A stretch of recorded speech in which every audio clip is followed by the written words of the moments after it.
देश की रेडियो यानी आरटीओ ऑफिस मेरठ 8-9 हजार लाइसेंस के एक्सपायर्ड होने को लेकर चर्चा का विषय बना हुआ है। वहीं लोगों की अन्य शिकायतें भी यहां पर हैं, जैसे कि आरटीओ साहब का अपने ऑफिस में ना मिलना। इसके बारे में हमने ग्राउंड रूट रिपोर्ट हासिल की है। हम यहां पर पहुंचे हैं और आपको दिखाते हैं।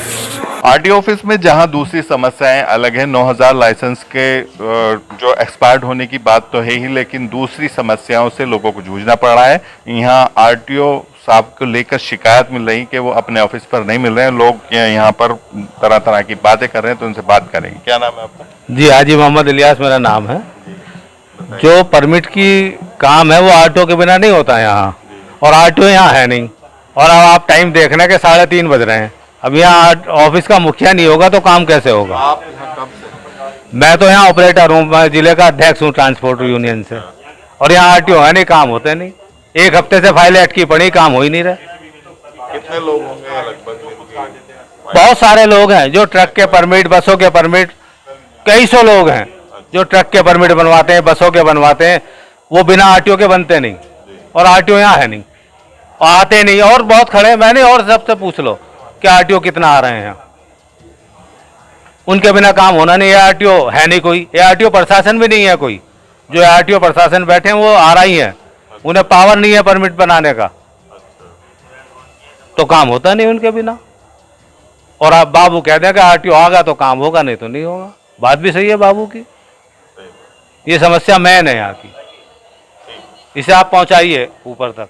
ठीक है, ओके, धन्यवाद। कोई नहीं कहता, सारे जितने ट्रांसपोर्टर सब बेकार आके कहते हैं ये में आरटीओ नहीं है। 3:30 बज रहे हैं, पब्लिक का काम कब होगा? अब वो काम करेंगे, ऑर्डर करेंगे, फाइल अब खजाने के लिए कब कहते यार देखो हो गया एक दिन। सबके जी तो क्या समस्या है? समस्या है जी, गाड़ी जो है ट्रांसफर होनी थी, उसके परमिट आज तक कैंसिल नहीं हुए। 2 महीने से परेशान हो रही, एक नहीं हजारों आदमी परेशान है यहाँ। और ना ही यहाँ कोई ड्यूटी पे टाइम पाता, और टाइम पावा तो 1 आध घंटे की ड्यूटी देना चले जाए अपना। पब्लिक परेशान रहती है। तो आपने इसके बारे में किसी संबंधित अधिकारी से बात की थी मैंने। अभी वो बोल रहे हैं कि उनके बाबू से बोलो। बाबू कहते हैं कि उनका यहाँ तो कोई है ही नहीं, हम क्या कर सकें उसमें। तो कितने दिनों से आप यहाँ पर? 2 महीने हो गए ये पूरे यहाँ चक्कर काटते हुए। तो आपका इस बारे में नुकसान हुआ है? नुकसान बहुत हो रहा है जी। गाड़ी खड़ी हुई है, उनकी जो है 50-50 हजार रुपये किस्त गाड़ियों की है, कहाँ से देंगे हम? अच्छा, कितनी गाड़ियाँ हैं आपकी? 3 गाड़ियाँ हमारे पास में। यानी कि 1 महीने में 3 गाड़ियों की 1.5 हाँ, लाख रुपए। 50,000 रुपये की किस्त बैठेगी गाड़ी की। अच्छा, तो बड़ा परेशानी से हाँ, अगर गाड़ी ऐसे चलाओगे तो ऑटो बंद कर दें उन्हें गाड़ियों को वहाँ जाके।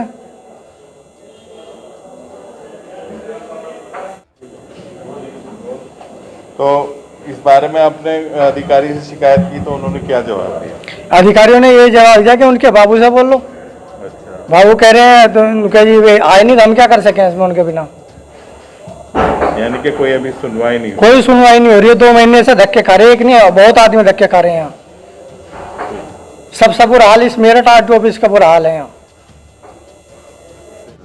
आरटीओ ऑफिस में होने वाली समस्याओं को लेकर चर्चा के लिए हमें सिर्फ आरआई साहब ही मिल पाए, जिनसे हमने इस बारे में जानना चाहा। शिकायत मिली है वो लाइसेंस के बारे में, उसके बारे में यहाँ जानकारी रहे हैं। यहाँ पर अधिकारी मौजूद हैं, उनसे बात करेंगे। क्या मामला? सबसे पहले आप नाम बताएं। जी, राहुल शर्मा, आरआई टेक्निकल। क्या मामला रहा है? ये कोविड महामारी के दृष्टिगत भारत सरकार द्वारा कुछ परिपत्रों की वैधता 31 अक्टूबर 2021 तक बढ़ाई गई थी। जिन आवेदकों द्वारा उस डेट से पहले स्लॉट बुक कर लिया गया है, उसका तो ड्राइविंग लाइसेंस बनाना संभव हो पा रहा है, लेकिन जिन आवेदकों द्वारा उस डेट तक स्लॉट बुक नहीं किया गया है, उनका लर्निंग लाइसेंस एक्सपायर हो गया है। उसको दोबारा से री इशू के लिए अप्लाई करना होगा और उसको दोबारा से लर्निंग जारी किया जाएगा।